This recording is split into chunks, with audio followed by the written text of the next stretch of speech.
Do you know who's making your clothes?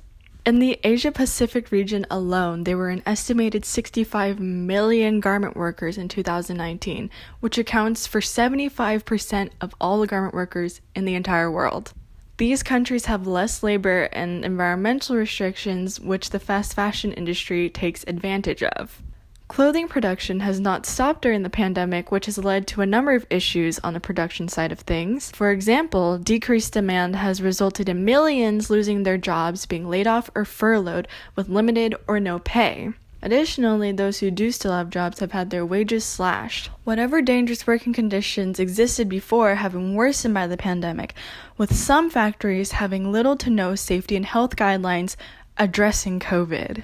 Evidently, those 65 million garment workers are replaceable in the eyes of the fashion industry.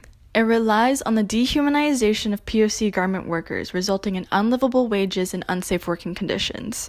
Meanwhile, during the pandemic, anti-Asian hate crimes in the US are at an all-time high. Luckily, this has resulted in many people showing their support online by sharing posts and by using hashtags like #StopAAPIHate. While I'm glad that people are trying to raise awareness, I think it's important to point out that anti-Asian racism in the US has been going on for a while now and has its roots deeply embedded in American history. Also, I think that racism towards Asians being classified as hate crimes or even as just hate is kind of oversimplistic. Our current power structures, and here I'm talking about corporations and white supremacy, rely not only on the dehumanization of Asians, but all people of color. This dehumanization can take on many forms, like the hate crimes we've been seeing in the US, but also extends to the exploitation of international Asian garment workers as well. We need to reframe the way we think about anti-Asian racism.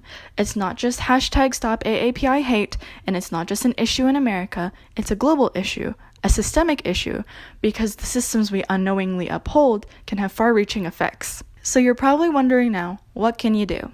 I challenge you to not uphold these systems that are racist and exploit POC. If you're in a position to, don't buy fast fashion and look into alternative ways of shopping. Hold brands accountable for racism and unethical practices. Finally, be sure to vote for people on a local, state, and federal level that are committed to preserving the environment and uprooting systemic racism.